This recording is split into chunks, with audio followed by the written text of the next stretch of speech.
Yes people, what is happening? I am BA, back once again with another reaction in the Wire series. This is episode 5 of season 4 and it is called Alliances.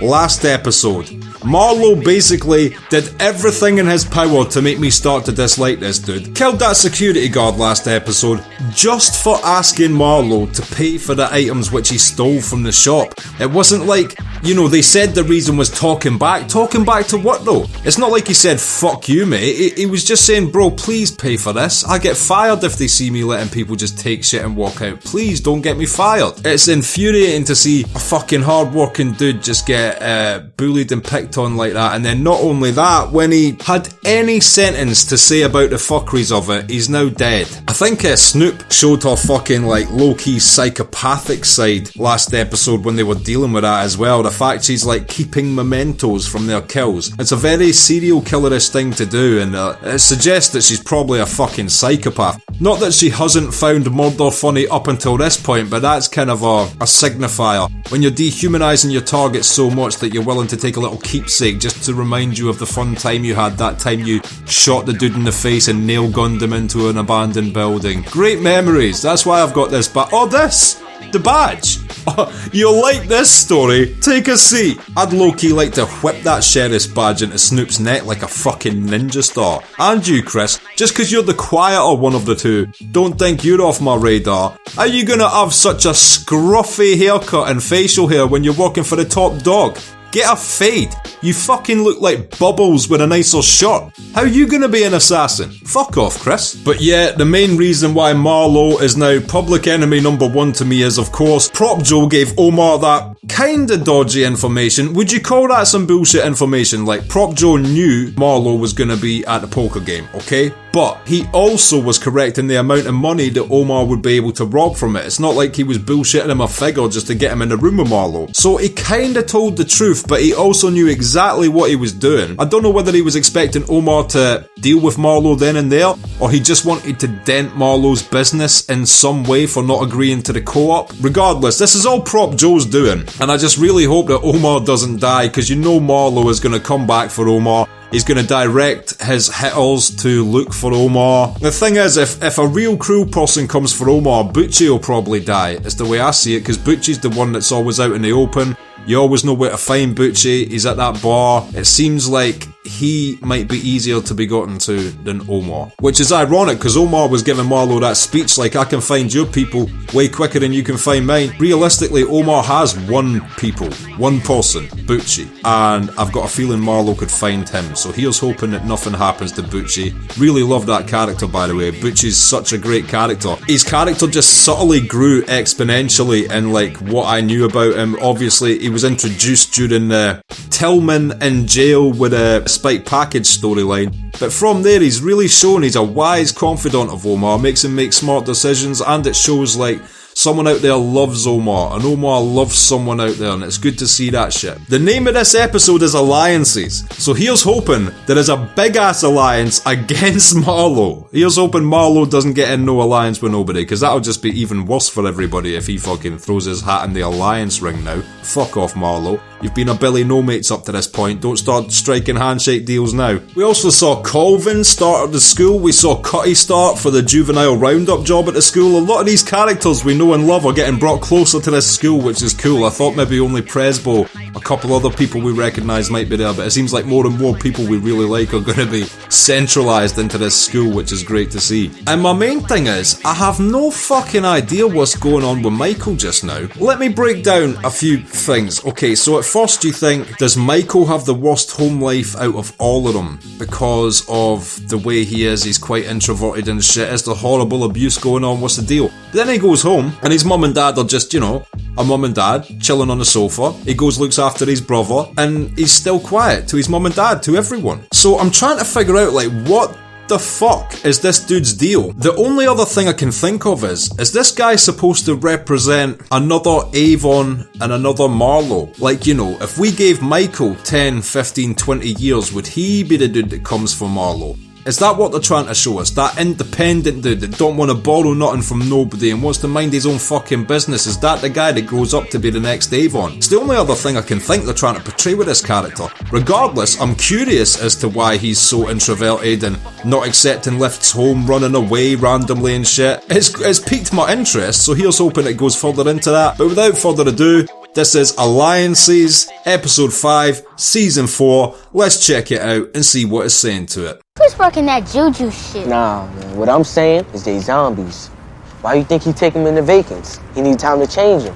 Oh my god. It's a funny mixture of like childhood paranoia and believing in the supernatural, but mixed with things they are directly witnessing as they happen. They're just merging these two philosophies of like childlike wonder about the mysterious and real life murder. So in their child minds, they've associated it with like, Chris is now a witch doctor making zombies. So you saying Lex a zombie? Pookie, Byron, all them niggas. And Chris? Yeah, Chris. Zombie mask. Not gonna lie, while would be quite interesting if the 4th season went into a zombie apocalypse theme, but we don't have to do that. I'm assuming it's not gonna.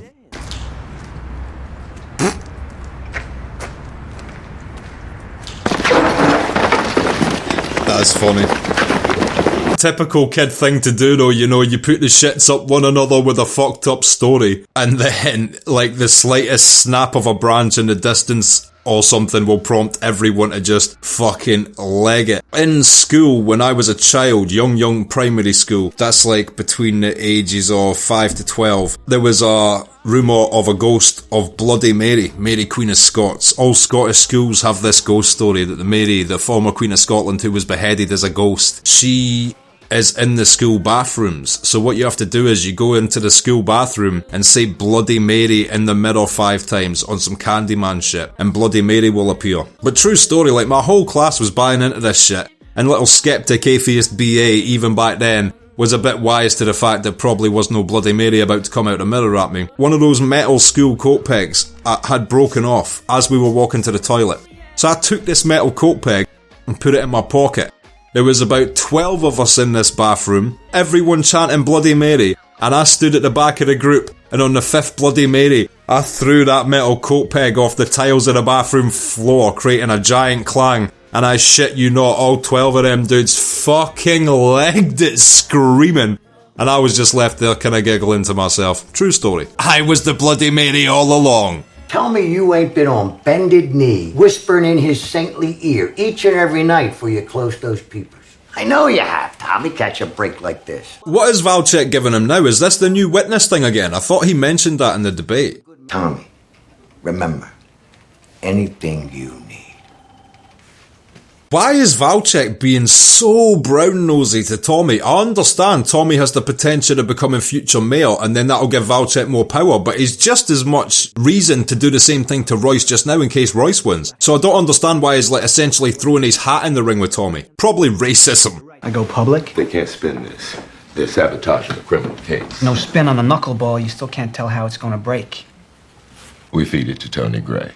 Oh fuck, that's a good idea. Give Tony some ammo, get his percentages up a bit. If anything calamitous comes of that information being released, Tommy's just sitting back like, oh shit, nothing to do with me. Flex and Dop squads. A set of uniforms if you need it. Great. The problem is you're wasting a wiretap on street-level arrests. Fuck this guy that took over the major crimes unit. Marimo or something he's called, I think. Let me warn you, Lieutenant, I am not about to litigate a wiretap for a handful of street rips. Well, that's on you, Counselor. He is so pleasantly shit at his job. Obviously his nickname is the Unit Killer. He must be aware that is what he does, but the fact he so gleefully went in there with such low-level names and asked for further assistance is quite ridiculous. It's a waste of police funds at that point. Behave in class. That's another sticker. At the end of the week, the 4 with the most stickers get a prize. I like the sticker system. I want that prize. What is it? Why you do me detention, huh? You interrupted the class, Naaman. Yo, when you first came in here, you was all cheating us straight up, and now you just dog me before I even know the rules. That's a fair point.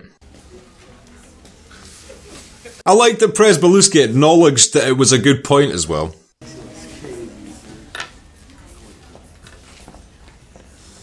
I don't want no damn welfare pencil.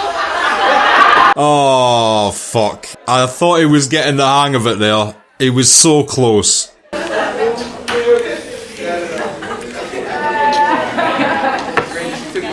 You fucking asked for that shit. Don't sigh. You literally buoyed him off when he was trying to start a new system. You are far more deserving of the first hour than Naaman, who didn't know the rules at the time. So you pretend to teach all these kids, and the truth is you ain't teaching any of them. But what if the Stoop kids could be in classrooms where there was no disruptions? The corner kids? I mean, they're the ones you're after, right?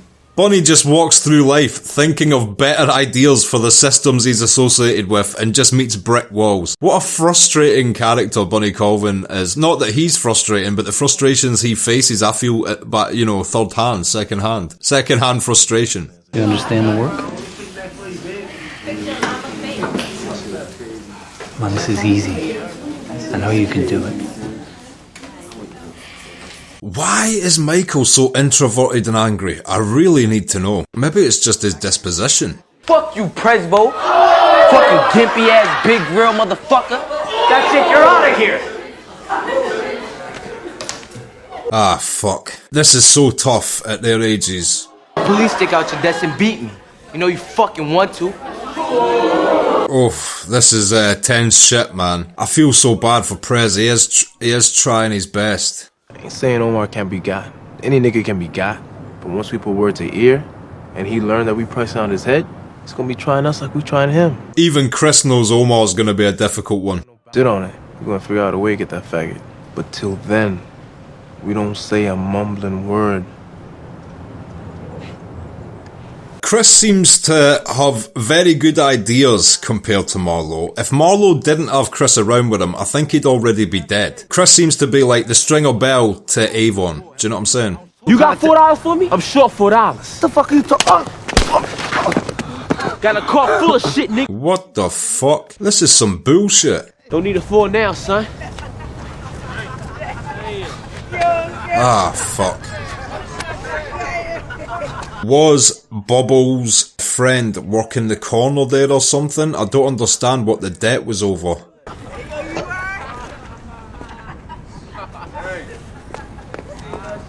I wonder what Sherrod made of that. I hope he's still got Bubbles back. I hope he feels bad. Mr. Carcetti, you got my vote. Thanks. Tommy Carcetti. Thank you very much. Here you go. How you doing? Tommy Carcetti, running for mayor. Okay, Councilman, time to hit the west side. It's funny to see mayoral candidates reduced to essentially flyering. Pretty motherfucker. It's gonna make me go into my game face. Royce is getting ready for war. Shit, Clarence. Look like you did in '98 when you surprised the hell out of everyone. Bring them on. Huh? Clean shaven and ready. Is that all he needs to get his confidence back? The only question is whether you want to lose with 24% of the vote or 28%. You bring the numbers up, you look good for the legislature. Ah, so there is a benefit in your numbers being better still, because you would have thought at this point Tony would have been like, fuck it, I'm never gonna take a big enough chunk out of Royce, but he's still sitting there thinking about the future, so I think he might go for this deal. And this might severely fuck up Royce. Just this one time, I'll make an exception. But next time, expect to stay the full hour. He's having a hard balance here between being cool with them and trying to be strict enough for them to do what he says. Do you know what I'm saying? It must be difficult. Came to say sorry. I didn't mean to get all up in your face like that. I appreciate that, Naaman. It takes courage to admit when you're wrong. Well, at least he came and said sorry. I'm assuming the headmistress made him do that, but still, he seemed very genuine about it. It ain't like that. I mean, Michael would come if he could, but wouldn't have nobody else to pick up his little brother Buck. And, you know, his mother, she on that stuff. Ah, fuck. Michael's parents, when I saw them, they didn't seem that fucked up. Like, I thought maybe they enjoyed a smoke of weed or something, but they didn't seem like addicts. But that's fucked up if that's true. What do you want to be when you grow up? I'm gonna own my own store. That's smart. That's a good idea. I could see Randy being a store owner when he's older. Yo, he locked his keys in there.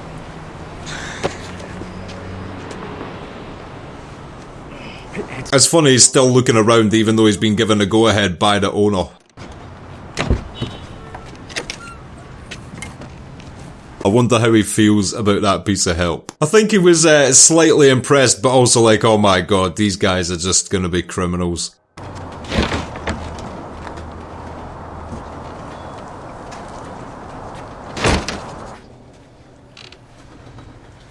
So where the fuck are Sherrod and Bubbles living at now? This looks like it isn't even a place you would rent for money. That front door was shit. What would I have done? He started wailing on you. Saying kind of nothing, see? But that's how the corners be. I think Bubbles would have stuck up for Sherrod if the roles were reversed. I don't think he's bullshitting there. But I will say, if you remember earlier in the seasons, he let that guy get a clean beatdown just because he stole that drug bag. But then last season when Marlowe's people were about to shoot Johnny, he was doing his level best to reason with them verbally, so. Councilman Thomas Carcetti alleged the West Baltimore man was killed because he was a witness in the case. Because they were afraid that the police would prove what they most feared. Oh, this is gold. All the clean shavenness in the world isn't gonna help you here, Royce. Hey, Greg. The new standard operating procedure famous. for law enforcement is to remove a highly decorated veteran. 15 years. Yeah, because this is, Greg's got put on the case that the highly decorated guy was taken off. That's gotta be damning for Royce. Surely. Zombie master. The zombie master. Young as you move along. Sure, Chris, we'll bump.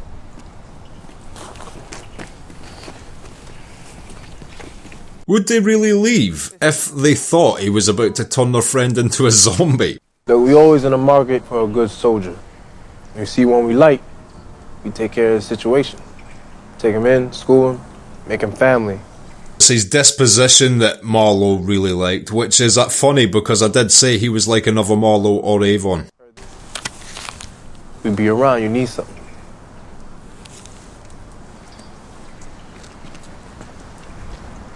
Oh, he actually kept the money. This is a character change for Michael there. Chris was all up in your business, no dude. He got on you for some deep shit, man. I don't even know what.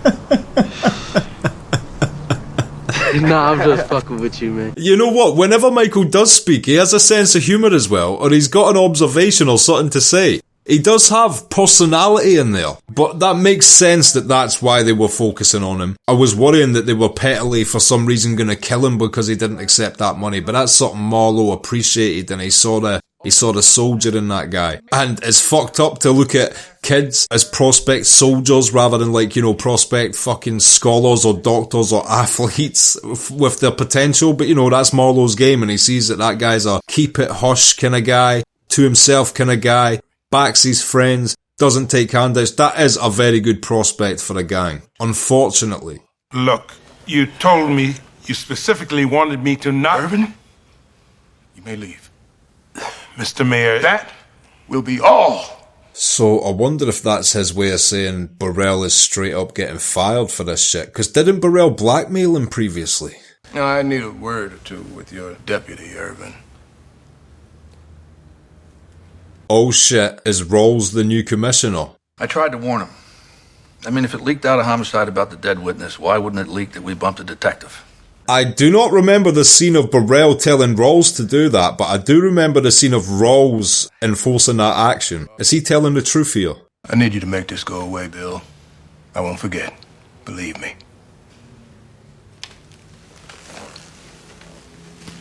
How can Rawls make this go away? This is already out in the press. Slim say the fat man knew the card game was gonna get took.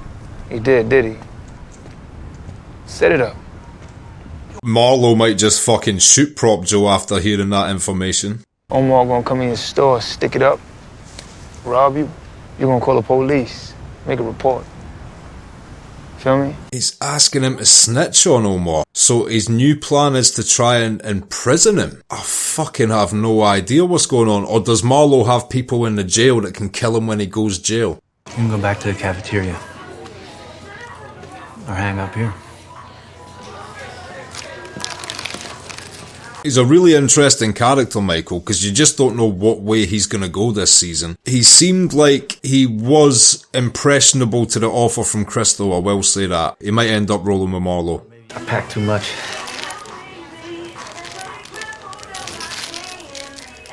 Oh, what a legend. Andy didn't go back to his seat. Duquan's eating with Presbo. Get yourself something to drink from the machine. Thank you. Oh wow, I absolutely love Prez Beluski as a teacher. So good to see him being like that. His people take his clothes, sell it on the corners. You kidding? No, sir. Fucking cunts. That's infuriating. Principal Withers just went out on a limb for you, and in this system they know how to handle a chainsaw. That guy's going to bat for Bunny's concept. I really think Bunny is great with these ideas though. I genuinely think that this may help. He's a master of thinking up ideas and helping situations percentage-wise. Remember when I was cadet, I was up here on a cadaver search. Instructor gets on the radio to say, we're looking for one body in particular. Is this a tip-off that have sent them to this site, or are they just legitimately fucking walking through the woods at this point, hoping to hit a body? If he's dumping him here, he's dumping him deep in the woods. Come on. I was hoping for a Bunk, Lester Freeman, Pine Barrens, Soprano-esque episode with those two guys going through the woods looking for bodies. That would have been golden. Slightly derivative from Pine Barrens, but still conceptually great enough to be enjoyable as fuck regardless. Warrants are one thing, but street sweeps on Marlo Stanfield's crews? You guys serious? Carv, you give these hooterheads too much credit. What does he think's gonna happen when they start picking up Marlowe's crews on the street corners? It's about time Marlowe's crew got treated like every other crew. They haven't fucking been arrested for shit yet. Marlowe had a standoff with Horkin Carver, and they retreated. Lester would cry to see his wiretap cannibalized for that crap. I mean, street sweeps on Marlo Stanfield. Daniels doesn't realise the significance of Marlowe just now. He is the new Avon. You would have thought they would have all been aware of that. Is it just because there's no bodies attached to him yet? Oh wow, wait until they hit that jackpot. We're gonna go with a story that says he was never off the case. That you and he are partnered. A task force of two working it together. Oh, that's a clever little spin by Rawls. Kima shouldn't be taking this personally. This is literally all political bullshit. It's nothing to do with her. I hope he explains this. Carry the water I will. And in the end, when everyone else in this unit is buried and beshitted, this detective sergeant will still be standing. Yeah, he's just playing the political survival of the fittest game as Landsman. I know some of my subscribers do really like his character. I do find him dislikable a lot of the time, but sometimes he makes a fair point when it comes to business. It's just callous points he makes, which intrinsically you would want to change rather than conform to. Do you see what I'm saying? It's his conformation to those and acceptance and playing the game while accepting how wrong it is adding to the problem. He should be beshitted like the rest of everyone else. If everyone eats shit, they have to change their ways, because there's no one left to do police work. That ain't what he doing. Chris, on the vacants, changing them. He ain't changed them, he killing them. Yeah, there is no zombie conspiracy. I'm loving it though. It's like a little episode of Stranger Things that with these kids' ideas in their heads. You seen that? Yeah. Fuck, I didn't realise Duquan had witnessed one. I don't think we saw the scene of Duquan witnessing it, did we? For 2 days, sources inside the department were saying... I'm inside the department and I'm telling you that's not true. We do not play politics with a criminal investigation. Rawls has done a good job here. That was a perfect cover story to de-escalate this in the eyes of the press.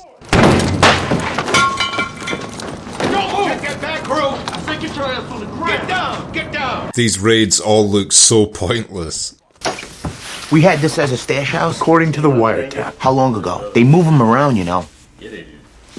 This guy is so shit. Marlo thinks he's smarter than us. He is not.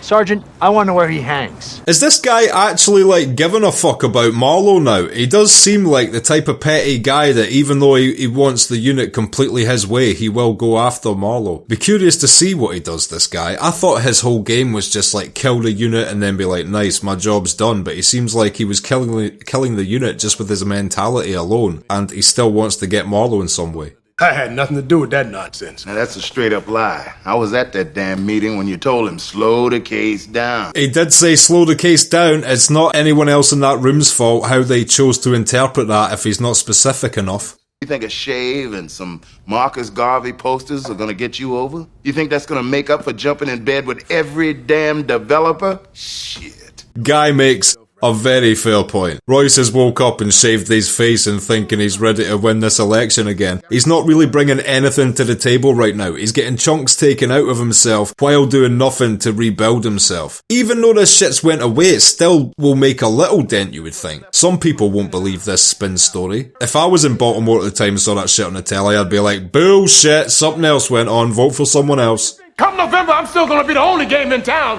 Adele, turn your back on me now. I won't forget. We can't afford this. We need his organization on Tuesday. Go after him. Royce has just fucked himself, I think. If Odell goes to Tommy, this could be huge. Or imagine if he goes to Tony and just like gives Tony a shitload of money at the last peg of the campaign to just overly promote himself or some shit. This is interesting because from the way Royce was acting there, that guy is responsible for a large amount of money for him. You gonna use the hole in the wall, right? Yeah, I'm gonna rub some dog shit on the front of this thing. I don't want nobody touching it. That is a good way to keep people off of your hidden camera, by the way. I wouldn't be going anywhere near dog shit.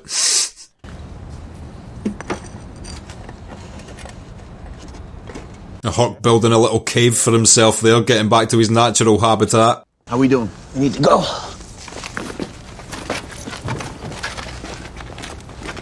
It will be interesting to see if this one little fucking camera does anything, but I believe they spotted them planting it to begin with.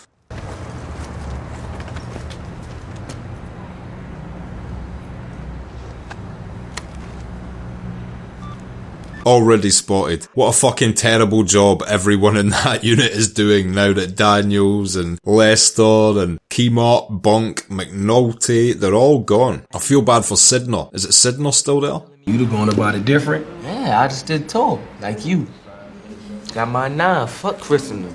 Listen to you. All spit and fire. Naming it is all talk. Back in the day, punk nigga like Marlo steps out, breaking the rules and shit. He find himself in the back of a car trunk on the way to Lincoln Park. Is there not anybody out there still willing to put Marlo in a fucking trunk? In which case it just means that the Barksdale gang is now just a weak shell of its former self. Because that's how Avon took his shit to begin with.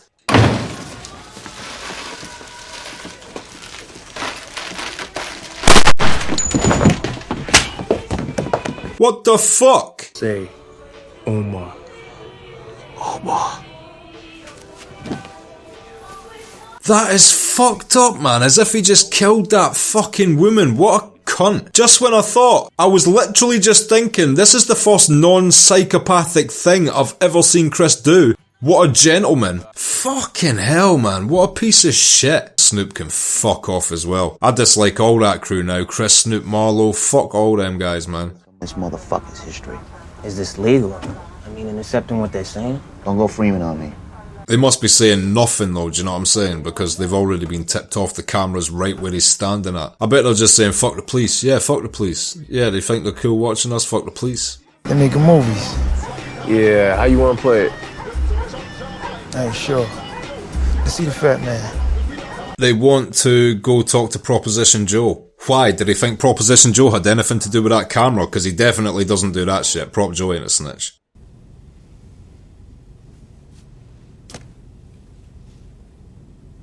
This is a smart plan by Marlowe as well. As long as the police can locate him, they've got him in their grasp. Fucking sneaky cunt, so he is. It's time for you to shine that mighty intellect of yours on some real murders.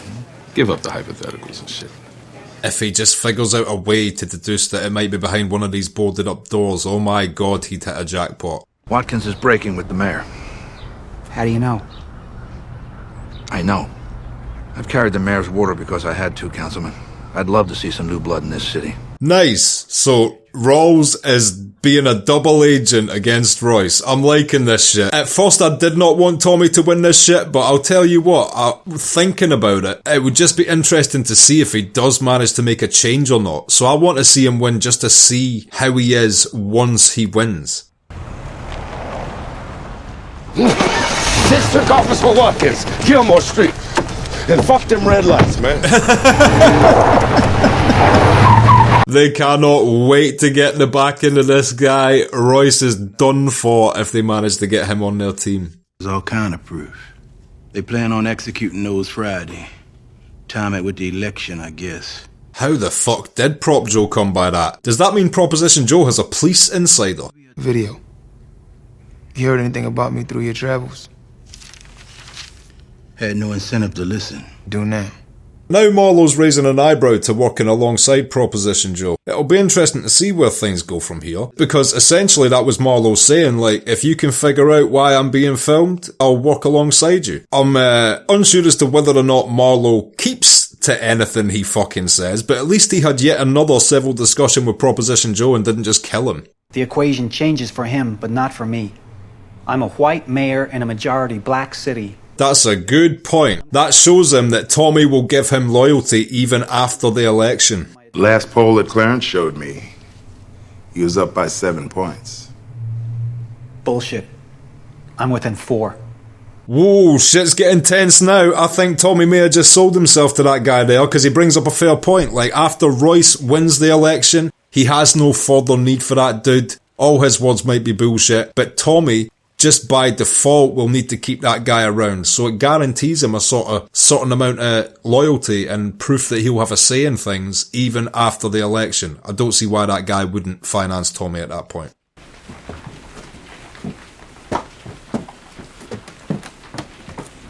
I've just realised what's going on. They're fucking doing this zombie hunting shit, or they try to find a dead body. This is some Stand By Me shit. Are these kids gonna inadvertently be the reason that these bodies get fucking uncovered? That would be crazy.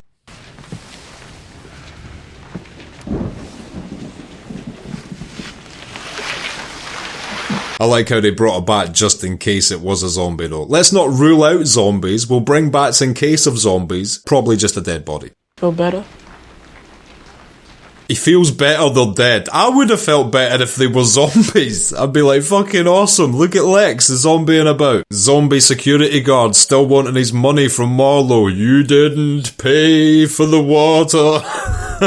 Okay, and that was episode 5 of season 4 of The Wire, Alliances. And I will be back in just a minute with my thoughts on that. So, Alliances, what did I think of that? I fucking loved this episode. This season has been so fucking dark in places, and yes, again, like, I'm acting like some dark shit didn't happen in this episode. An innocent woman who was bringing in that trolley of food to replenish the store got fucking shot, which is brutal, amongst other things, but in amongst that, there was lightheartedness. I loved that the kids, it was showing their true childish natures, you know, the childish paranoia of the supernatural and the undead and stuff. They were assuming that Chris was the zombie maker and he was taking these people down a street and then turning them into a zombie with voodoo, which is a hilarious stretch of the said witnessed events, and it brought a lot of comedy to the episode. I just want to say as well, like, I hope Lester doesn't give up in his intuitive police work when he's looking at all these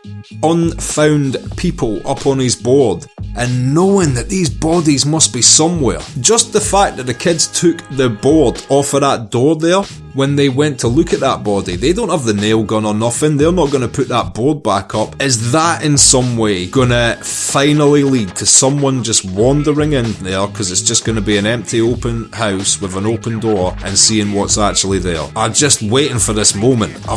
There's got to be this moment where someone finds one, someone looks at all the boarded up doors, and then we just see all the boarded up doors coming off and all the bodies being discovered. There's got to be that scene coming up at some point. Surely, I would assume. Or maybe they just never get discovered, but you would think that big reveal is coming at some point this season, so I'm looking forward to it, and I think this might be the beginning of going into that, hopefully. Marlowe is trying to be civil now with Proposition Joe. Proposition Joe kind of did show his power a lot in that scene. I mean, he had police documents leaked a week in advance from the event happening. I do not know how the fuck he managed to get that shit. They haven't established that Proposition Joe is in direct contact with a corrupt cop or anything like that, so genuinely no idea how he managed to get those documents. I was impressed, so yeah, I felt the same as Marlowe. I'd be like, you know, if I'd been Marlowe in it up to that point, I was like, you know what, I need to actually think about working alongside the dude that can get this leaked document information. And yeah, the shitty major crimes unit planted a shitty camera, but just because of that, I mean,